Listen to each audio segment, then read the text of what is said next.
Hey, welcome back.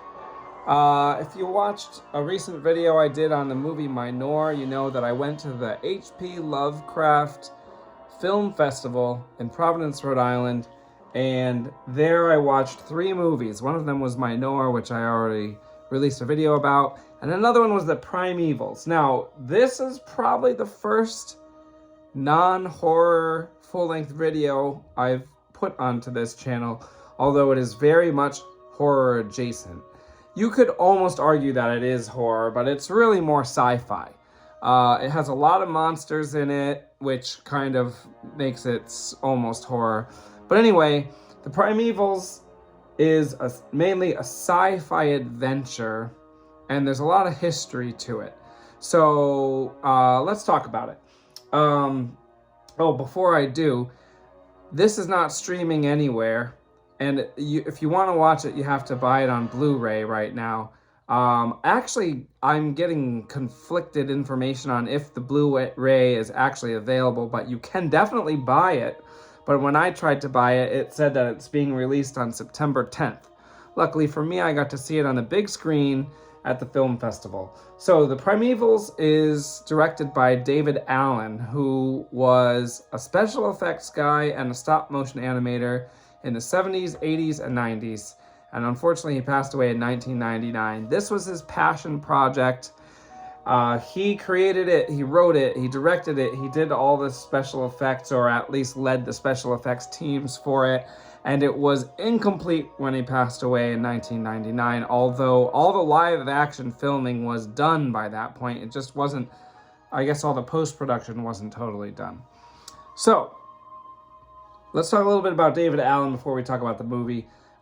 David Allen did special effects on all sorts of movies, starting with Equinox, or maybe he started before that, but Equinox came out in 1970. I actually did a whole video for that years ago, so you can go watch the video about Equinox. Equinox has cool stop-motion animation, which by 1970 wasn't really showing up that much anymore in movies. It happened more in the 60s and earlier. But in 1970, Equinox came out. There were multiple cool monsters, all stop motion. After that, he did Laser Blast. He did Puppet Master 1 and 2. He did he worked on The Howling, he worked on The Hunger. Those are probably his 2 biggest movies, although I don't think most of his work that he did for The Howling actually made it into the final cut, because I think they decided not to do much stop motion after all. I believe he designed all the puppets that are in Puppet Master. And he also worked on this movie, Rage War, which I like. This came out in 1984, and the reason why I'm putting the poster up here is because he actually co-directed Rage War. If you haven't heard of Rage War, maybe you heard of its rebranded name, The Dungeon Master. This was an early Empire Pictures, Charles Band produced and co-directed movie that I like. It's not great, but basically this is about a guy, I think his girlfriend is kidnapped. I watched it probably 4 years ago.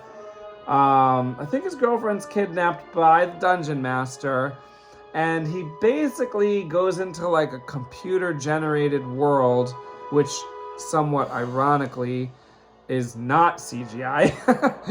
It's all built sets, because this came out in 1984 and there was no CGI. But it's supposed to be a computer-generated world, which is kind of ironic. Anyway, he travels through, I believe, 6 or 7 different, generated worlds. And each one of those worlds is directed by a different director. So David Allen did one of them. There's other, Ted Niccolo did one, and Charles Band did a segment, or maybe the wraparound. I forget his name, but the guy that did Troll, I think he did one, and the one that he did had troll-like puppets in it, which was cool. I believe the David Allen segment had a lot of stop motion, if I remember correctly. So anyway, that is his first theatrical, or actually, yeah, this was a this was a theatrical film. This was his first directorial effort that was not a standalone short. And then his second one was Puppet Master 2, because he already had created the puppets, and I think David DeCato did the first Puppet Master, if I'm not mistaken, which went directly to VHS, and so did the second one. So David Allen got to do the second one, and I read that the producers, not Charles Band, but the other producers, who I think was Ted Niccolo or David DeCato. I always get those two guys mixed up because they're two like Empire Full Moon guys. The producer that was not Charles Band was really frustrated with how slow David Allen was at getting shots done and getting everything done. So I think that ruined his chances for becoming a director, because this is the first and last feature film that he ever directed, Puppet Master 2, and then he just went back into doing special effects and stop motion effects. So the Primevals is supposed to be like his movie that he was going to do. Well, I guess the producer of Puppet Master 2 was right about him being too slow, because he was so slow that he did not even finish it before he passed away, which is very sad. Part of it was funding. His ideas for this movie, which thank goodness it actually came out finally, they're so much bigger than what a full moon feature is that Charles Band was not gonna fully pay like he said he was going to, but then the money never really came through. And I read that the final budget for this was about $4 million, and I'm sure that's partially because David Allen did a lot of it on his own, and probably without paying himself or whatever. So basically, it's full of special effects.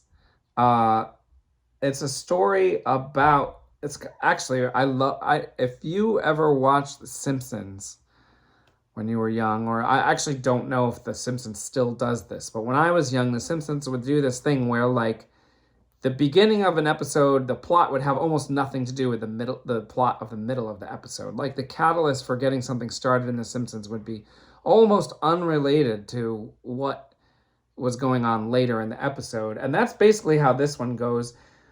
Before I talk about the plot, I'm going to say I give this an 8 out of 10. It was awesome. I would watch it. It's like 8 out of 10, but I loved it. 8 out of 10 basically because the acting is not very good. If the acting were better and maybe change the pacing a little bit, it would be perfect, easily. But basically, what's going on here, and this is not a spoiler yet, but it's about a group of, I guess we would call them paleontologists, who are interested in Yetis, or abominable snowmen, discover that humans in the Himalayas have encountered a Yeti. And the humans, I think they're supposed to be Nepalese or Bengali. Either way, they're not really.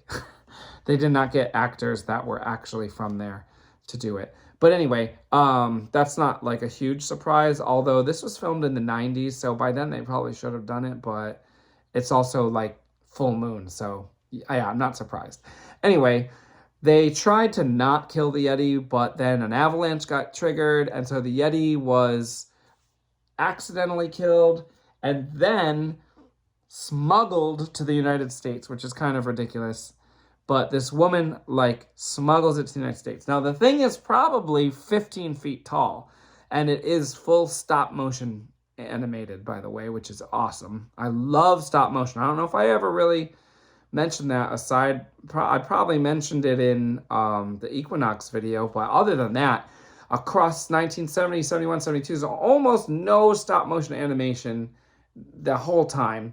I think it came back in the 80s, at least in some circles, like the Empire Circle. And but anyway, so they I'm getting like lost in my own thoughts here, but basically they get the Yeti, and then all these people decide they want to go on an expedition to the Himalayas to find more Yeti because they're sure that there's not just one. They also find out that the Yeti has had brain surgery, and it doesn't they don't understand why. So they go to the Himalayas, they're looking for the Yeti, they find an otherworldly structure, and they like explore it, and then they go in it, and then they end up in essentially like a fantasy world where there's other kinds of creatures and they don't know what they are. It's not what they expected to see. And there's more than just Yetis. I mean, you can tell by this poster, there's going to be these green guys, right? So I'm not going to spoil it. But it's really great. There's tons of creatures, which I love. There's tons of stop motion animation. It looks awesome. The only problem with it is the acting. I forget the main hero's name now, and they don't show it on this poster. But he had played the lead in a mid-90s full moon feature called Oblivion, and he's really bad in it, and he's just as bad in this. Oblivion is a Western set on another planet, and I think his name is not the hero, but there's another actor. I think it's Michael Devoff, if I am pronouncing that correctly and remembering it correctly.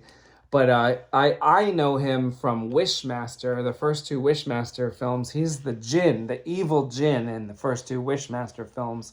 So he plays an evil lizard-like creature that's trying to take over a town, but the whole planet feels like it's the Wild West.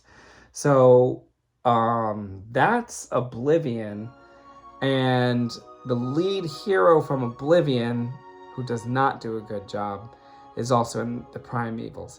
The other people in the Primevals are not bad, but he is not good. Now, I saw this at a film festival, and it was an H.P. Lovecraft film festival, and this really doesn't have anything to do with H.P. Lovecraft, not really, other than the fact that it does seem like smart aliens had been living on Earth for a while, so I guess you could kind of say that's like, they're like elder gods, but not really. I mean, kind of. So, I mean, I'm glad they showed the movie, but the thing is, the audience there did not really know what they were going to be watching, and the movie is filmed and done in such a way that it is attempting to be serious, but the actors just aren't good. So I guess the audience there really found it to be funny, and it was kind of bugging me because there's not really any jokes in the movie. Like, it's not trying to be funny. It's trying to be a sci-fi fantasy adventure, and the actors, especially the main guy, just like overact and make it like they don't know how to act like naturally. So it sounds like they're trying to be serious and they're not. The other thing is, the other movies screened at this film festival were new, and I don't think that the audience there was used to the like mid-90s cheese, like full moon features. Like, I haven't seen a lot of them, but before I watched this, I watched Puppet Master 1 and 2, and I watched Oblivion, and I was like, okay, like, I get the full moon vibe here. Like, they're not serious.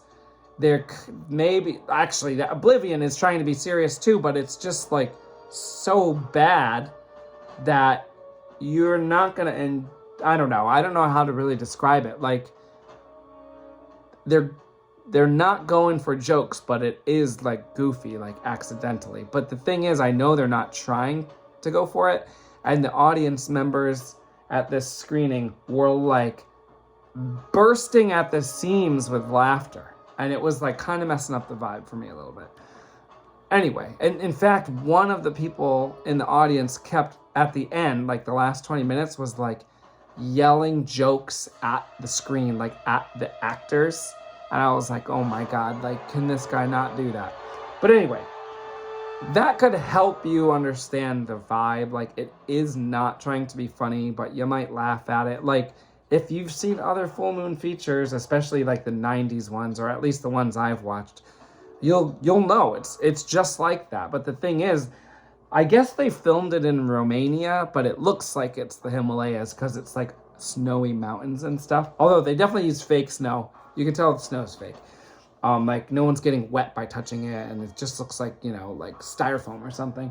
But I don't know, like I just feel like if you understand where it's coming from, like it's coming from mid-90s full moon, but the budget's way better. It looks way better than the other full moon features I've seen. Not to mention the fact that I'm watching an HD version on a big screen, and it just looked gorgeous. But anyway, enough of that. The point is, I do feel like you need to be in the right mindset to like really appreciate this. But if you are in that mindset, it is great. So I fully enjoyed it. It was really worth driving to Providence to see it. And the other movies were, I watched two others. Minor was great. This was great. There was one other one that was like, okay. But yeah, it was a great time. I would say if this, I mean, I would bet that this is going to start streaming because every full moon movie is streaming on multiple platforms except for this one. So maybe Charles Band is going to try and sell the Blu-rays for a few months, which is worth it. The Blu-ray is $17. I might buy it, you know. It's worth it, really. And there's probably like making of featurettes and all that on there, so it's worth buying, but it's probably going to be streaming soon. So I would definitely watch this. If you see this available at some point, definitely give it a watch. All right, if you made it to the end of the video, like and subscribe if you haven't already, and we'll see you next time.